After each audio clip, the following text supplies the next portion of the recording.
Welcome to our channel. Thank you for visiting.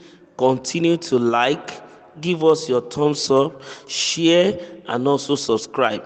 Primate Elijah Ayodele drops new prophecies concerning 2025. Primate Elijah Ayodele drops new 2025 prophecies. According to Daily Post, Primate Elijah Ayodele, the leader of Inri Evangelical Spiritual Church, has released his much anticipated prophecies for 2025, which cover various aspects of Nigeria's political and social landscape. On Friday, Ayodele unveiled a 94-page compilation outlining predictions for the country in the coming year, particularly focusing on key political figures and sectors. Among the significant revelations, Ayodele predicted a turbulent year ahead for Nigerian politics. He stated, "I foresee that at the beginning of the year 2025, Nigeria will experience lots of ups and downs. The year will start with confusion here and there, and even as people will be complaining, turning to Nigeria's political sphere."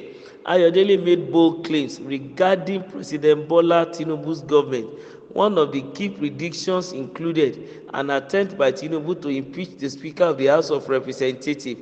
Additionally, Ayodele spoke on other topics such as security, the energy sector, and the economic challenges facing the nation. The prophet also touched on issues surrounding terrorism, labor unions, and traditional institutions. Few things here. Prophecies are future outlook of the new year. There are projections concerning how the new year will look like. In the spiritual climes, those who are in religious climb, this prophecy serves as a guide and a warning and an even instruction on how to navigate the new year and the life of the people.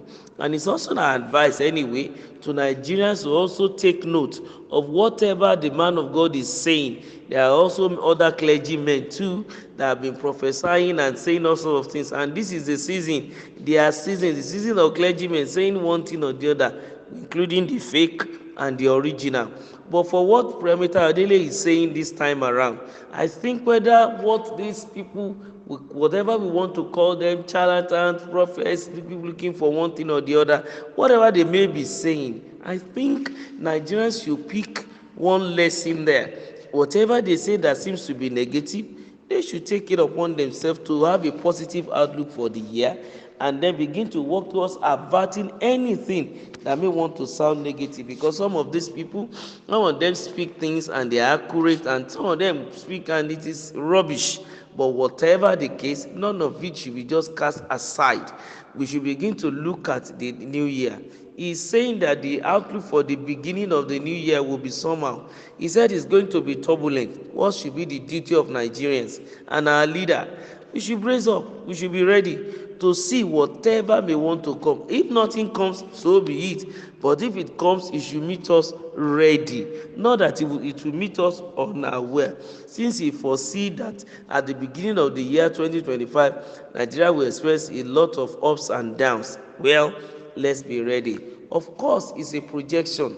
Some people will surely experience some financial issues. We are bound to be looking at the labor unions too, trying to hook the individual state governors by the jugular, because those ones might not want to begin to implement the promised new minimum wage of 70,000 naira, as they have been promising the people. Some states are paying above that, and some of them have refused to start the payment. They only promise on paper, and the NLC has given directive that strikes will start from December 1. Some governors still appeal to some of the labor unions in their own states, and they have decided to defer it until further notice. But at the end of the day, the labor people may realize that the governors are busy deceiving them, and then they start actions. So this might be some of the projections or the outlook that Primate Ayodele is trying to call our attention to, that is going to be difficult because of what is going to happen between labor and their employer. Also, we know already that in the budget, about close to 5 trillion is already earmarked even for security and defense. And then he spoke on terrorism. Of course, that means 2025 will be a bad business for the terrorists. It's going to be a bad year for those who are involved in cattle rustling, Boko Haram, kidnapping, ritual killing, and the likes. Because according to one Senator, Jimoh Ibrahim, who said probably the reason for the high chunk in security is because the president may want to employ the use of technology to combat terrorism and to establish security. He may need to use AI to nip a lot of things in the bud and to also make sure that security is okay for all and sundry. And while that is taken care of, probably in the first quarter of the country, we may be going to the second quarter that will have create a good atmosphere, right security that may begin to usher in new businesses, new investment, people coming in to come and do new things in Nigeria. Also, probably the farmers will begin to go back to farm now with the rest of mind that they will be able to farm at large, and then we'll be able to fight the food inflation we are having at present, and then also shortage of food too will be fought, because if there is large scale farming and then people are back to their farms peacefully doing their work, and we have a lot of food, a lot of things to eat, and that will affect the economy. Also, the man is also talking about the situation at the political level, at the political state, that might be moved by the president to impeach the speaker. Well, we have not seen that. It's only a projection, it's a prediction. But then it's a warning too for the speaker and the president to be careful, to watch it, and to begin to make sure that they do things that will benefit the nation. For the president to begin to move against the speaker, some people might be responsible, some so-called lobbyists might be responsible for this purpose, and these are the things the speaker too need to be careful about, knowing that his seat is temporary and other people even in the house are eyeing the seat. So it is faith that brought him there, and he needs to work properly even to continue to maintain the seat, and to also work for the purpose of the people of Nigeria, to move this nation forward so that Nigeria can be better for it. The man also talked about what is going to happen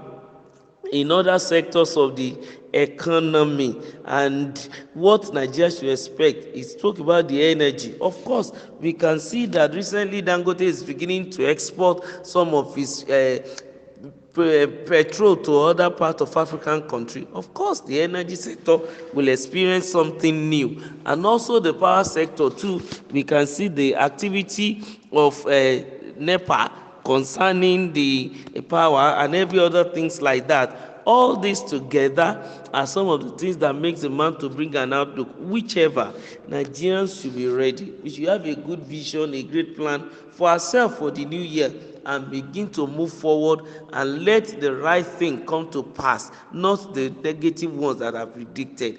Don't forget to like, to share, and to subscribe to this channel. Thank you very much.